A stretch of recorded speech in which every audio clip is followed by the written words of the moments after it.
Hello students, I am Anita. Today we will discuss on chapter 4 Alternative Center of Power. देखिए students, इसका हम point लेते हैं India China relations. India और China के relations कैसे हैं? तो first, India and China were great power in Asia before advent of Western imperialism. देखिए कहने का मतलब है कि पश्चिम साम्राज्य के उदय से पहले भारत और चीन एशिया की महाशक्ति थे। ये China and considerable influence and the control on the periphery of its border base on its unique tributary system. इनका जो सिस्टम था, कहने का मतलब ये है कि वो चीन अपने आसपास के इलाकों पर भी काफ़ी प्रभाव बनाए हुए था और आसपास के छोटे देश इसके जो प्रभुत्व को मानकर कुछ नजराना भी देते थे और चैन की सांस लेते थे। चीनी राजवंशों के लंबे शासन में मंगोली, कोरिया, हिंदी चीन और कुछ इलाके तिब्बत इनके अधीन भी माने जाते थे। नेक्स्ट आते हैं कि ऑल, यहाँ से देखते हैं, Tibet except China the authorize various kingdom and empires in India also extend their influence beyond their border. In both case the influence was political, economic and cultural.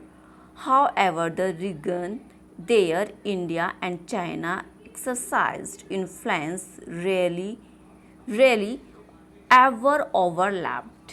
इन्होंने क्या किया था, देखिए कि जब हुआ था कि भाई मंगोली और चीनी तिब्बत इनके अधीन माने जाते, भारत के भी अनेक राजवंश और साम्राज्य और प्रभाव उनके अपने राज्य से बाहर भी रहा, बहुत ज़्यादा रहा था।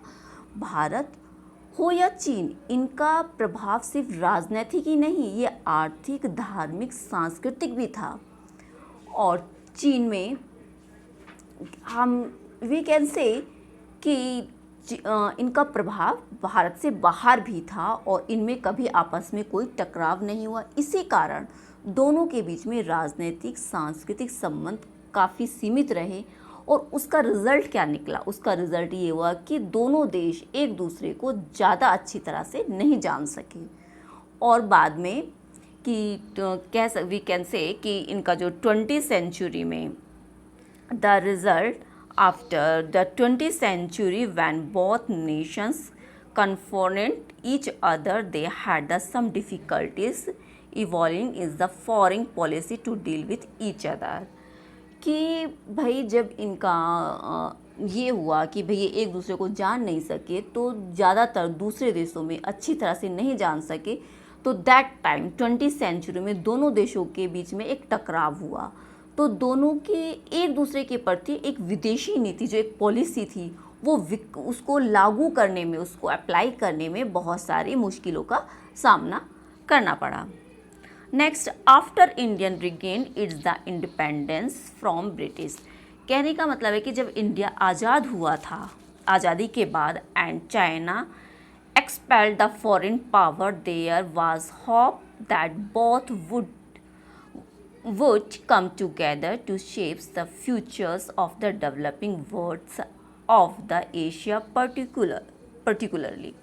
देखिए क्या हुआ कि अंग्रेजी राज, मतलब कि जब भारत आज़ाद हुआ अंग्रेज़ों से, तो उसके बाद क्या हुआ, चीन और विदेशी शक्तियों को, चीन ने भी क्या हुआ, विदेशी शक्तियों को बाहर निकाल फेंका। उन्होंने उनको एक्सपेल कर दिया, बाहर निकाल फेंका। और ये दोनों जो राज्य थी, कंट्री थी, जो मुल्क थे, एक साथ मतलब कि विकसित होना चाहा। इन्होंने कहा कि हम विकासशील दुनिया और ख़ास तौर से एशिया के भविष्य को तय करने में महत्वपूर्ण भूमिका निभाएंगे, ये इनका अपना एम था। बट आफ्टर सम टाइम, कि कुछ समय तो एक ये नारा, स्लोगन भी चला था कि भाई ये स्लोगन चला था, हिंदी चीनी भाई भाई वाज पॉपुलर। ये स्लोगन बहुत ज़्यादा पॉपुलर हुआ था ब्रीफ टाइम के लिए, but it is a popular for brief time की हिंदी चीनी भाई भाई। तो ये बहुत स्लोगन फेमस हुआ था। हाउएवर यहाँ से देखते हैं, हाउ है military conflicts over a border dispute between the two countries mad that's hops. तो क्या हुआ था इसमें कि भाई दो कंट्री थी, जैसे कि उसके बाद कि दो एग्जाम्पल कह सकते हैं कि एक नारा जो लोकप्रिय होता है, उसके बाद सीमा पर कुछ विवाद चल रहा था। इस विवाद की उम्मीद को समाप्त कर दिया गया था कि आज़ादी के तत्काल मतलब कि तुरंत ही बाद आफ्टर 1950 में चीन और तिब्बत को हड़पने और भारत सीमा पर जो बस्तियां बनाने के जो फैसले में दोनों देशों के बीच एक कदम थोड़ा सा गड़बड़ी हो गई थी, कुछ डिस्टर्ब हो गया था। तो भारत और चीन दोनों देश अरुणाचल प्रदेश के कुछ इलाकों और लद्दाख जैसे चीन क्षेत्र पर एक अपना दावा, अपने आप को प्रभुत्व जमा लिया था 1962 में। फिर क्या आफ्टर 1962 में इसमें कुछ कॉन्फ्लिक्ट्स जैसे हुआ, तो हम कह सकते हैं कि finally settlement the Sino India border, China and India were involve in the border conflict 1962 over competing territorial claims the principally in the Arunachal Pradesh and in the Aksai चीन रीजन ऑफ लद्दाख में ये सब हुआ था। नेक्स्ट हम देखते हैं कि भाई 1962 conflicts, the conflicts of 1962 in which India surface military reverse had long term implications for the Indian चीन रिलेशंस। तो क्या हुआ था 1962 में जब एक वार हुआ था, तो मतलब कि इंडिया की जो मिलिट्री की जो पराजय थी, कहना चाहिए जो डिफीट थी, जो वो हुआ मतलब कि पराजय हुई मिलिट्री की, तो पराजय उसको भारत को उसकी पराजय झेलनी पड़ी और भारत चीन में इसका दीर्घ काल में काफ़ी ज़्यादा असर उस पर इफेक्ट पड़ा, हम कह सकते हैं। 1976 तक दोनों देशों के बीच कूटनीति संबंध यानी कि समाप्त हो ही गए थे, पूरी तरह से वो डिस्प्यूट हो गए थे, समाप्त हो गए थे 1976 में। Thereafter relations between two country began the improve slowly, और उसके बाद स्लोली इसके अंदर स्लोली इसमें कुछ मतलब कि कंट्री में, यहाँ हम देख सकते हैं कि स्लोली इसमें अपना रिलेशंस इम्प्रूव हुए after change in China political leaderships from the mid to late 1970 तक। China policy become more pragmatic and the less ideology थी इसकी policy, so it was the prepare to put off the settlement of the contentious issues will improving relations with India के साथ। A series of talks to resolve the border issue were also initiated in 1981 में। तो यहाँ हम इसको इस तरह से भी एक्सप्लेन कर सकते हैं कि किस तरह से इसमें इनके विवादों में सुधार आया, जो कुछ इनके मैटर्स चल रहे थे उनमें जो उनको छोड़ा गया, और 1981 में सीमा के जो विवाद थे उनको दूर करने के लिए एक श्रृंखला की शुरुआत की गई, क्योंकि उसके बाद एक शीत युद्ध हुआ since the end of the cold war. जब शीत युद्ध की समाप्ति के बाद there have been significant change in India and China relations. उसके बाद क्या हुआ, चाइना और इंडिया के रिलेशंस में कुछ चेंजेस आए। Their relations now have the strategy as well as the economic and dimensions. Both view themselves as the rising power of the global politicals and of the would like the play कि हम क्या कह सकते हैं कि भाई जब शीत युद्ध की समाप्ति के बाद भारत और चीन के संबंधों में बहुत ज़्यादा इम्पोर्टेंट जो है कुछ चेंजेस आए, तो नाउ इसके बाद जो रणनीति मतलब इसके संबंधों में जो रणनीति ही थी, तो आर्थिक जो इकोनॉमिक था, बहुत ज़्यादा इकोनॉमिक जो फर्स्ट पहल थी, दोनों ही खुद को विश्व राजनीति की उभरती शक्ति मानते थे। उस समय क्या दोनों ही मानते थे कि वो एक विश्व की उभरती शक्ति है, बहुत पावरफुल है, और दोनों ही एशिया की अर्थव्यवस्था और राजनीति में महत्वपूर्ण भूमिका निभाना चाहते थे। तो इसमें क्या हुआ कि हम यहाँ पर major role in the Asian economic and politics का इनका बहुत ही बड़ा रोल इन्होंने यहाँ पर अपना प्ले किया। देखिए, Rajiv Gandhi visit to China in December 1988 provide the impetus for a improvement in the Indian China relation. जब राजीव गांधी वहाँ विजिट करने गए 1980 में, तो उसके बाद से इंडिया और चाइना के रिलेशंस में बहुत अच्छा मधुर संबंध हुए और कुछ चेंजेस आए, मतलब कि संबंध अच्छे हुए, रिलेशन जो एक ब्रेक पर थे, टूटने पर थे, वो बने। Since then both government have taken measure to the contain conflict and the maintain peace and tranquility on the border.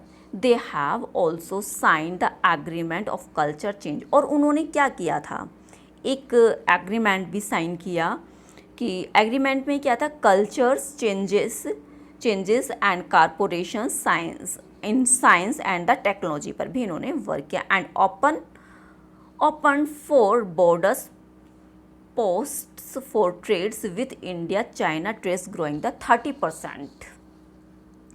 तो इसमें क्या हुआ कि जब राजीव मतलब कि हुआ कि भाई एक टकराव दोनों के बीच में टाला गया और सीमा पर शांति पूरी तरह से बनाई गई और दोनों देशों में सांस्कृतिक जो एक कल्चर था उसका आदान प्रदान, विज्ञान और तकनीकी के क्षेत्र में एक दूसरे को सहयोग देने की एक साइन किया गया, भाई हम एक दूसरे को हेल्प करेंगे।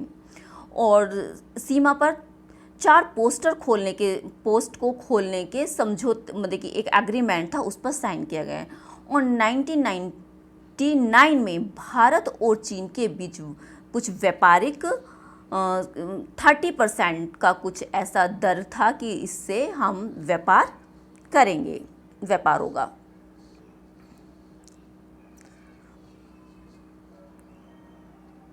ओके, तो इतना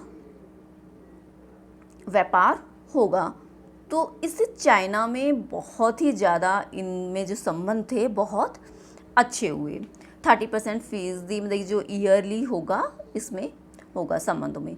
चीन और भारत के बीच में जो बिटवीन जो चीन एंड इंडिया 1992 में 33 करोड़ 80 लाख डॉलर का एक व्यापार, द्विपक्षीय व्यापार हुआ था, जो 2017 में बढ़कर उसकी रेट कह सकते हैं कि 2017 में बढ़कर वो हो गया $84। वो क्या हो गया, $84 हो गया बिफोर, एंड $84 बढ़कर 2017 में हो गया। अब क्या हुआ, हाल में दोनों देश में ऐसे मामलों पर भी सहयोग देने के लिए राजी हुए। अब वो उन दोनों में कि भाई हम एक दूसरे की हेल्प करेंगे, जिसमें दोनों के बीच विभेद पैदा हो सकते थे।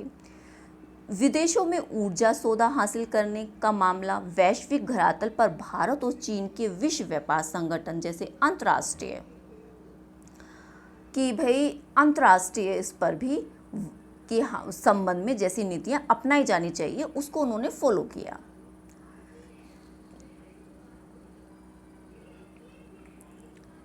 देखिए, फिर आता है कि India's nuclear test in 1998 sometime justify on the ground of a threat from China.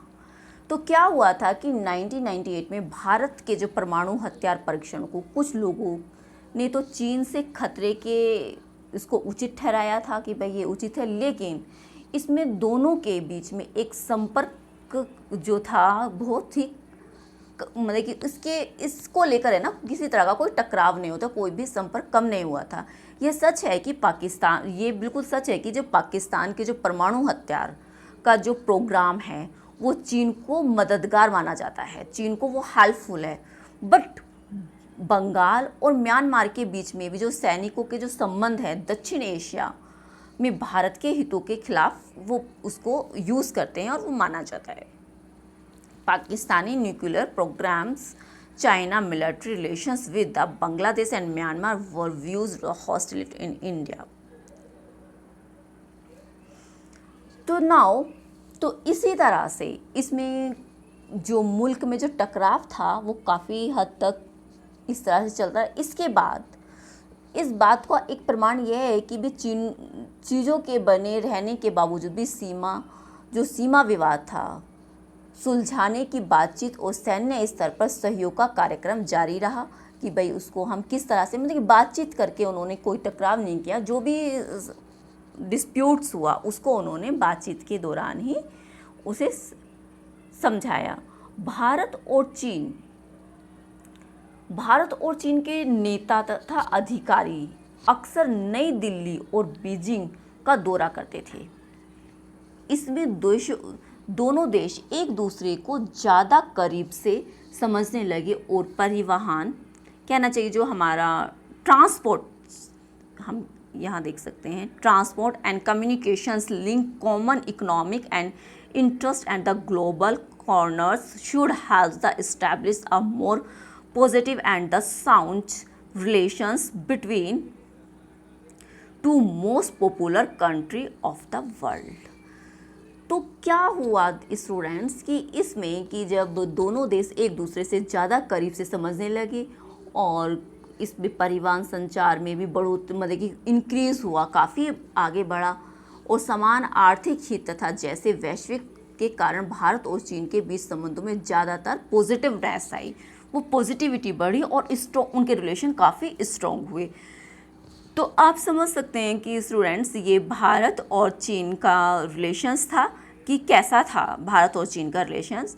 ये NCERT की बुक, 12th क्लास की NCERT की बुक, चैप्टर 4 है ये हमारा। इसके अंदर इसके बाद आता है कि कोरिया के बारे में हम नेक्स्ट इसमें देखेंगे कि कोरिया क्या है, कोरिया के बारे में पढ़ेंगे थोड़ा सा हम कि भाई किस तरह से इसमें जापान के बारे में, जापान क्या है, दक्षिण कोरिया, इसके बारे में नेक्स्ट वीडियो हम आपके सामने लेके आएंगे। और उसके बाद ये चैप्टर आपका क्लियर हो जाता है, थोड़ा थोड़ा सा हम इनके बारे में देख लेंगे। तो आप वीडियो को लाइक कीजिए एंड शेयर कीजिए, सब्सक्राइब कीजिए और आगे फॉरवर्ड कीजिए। Thank you.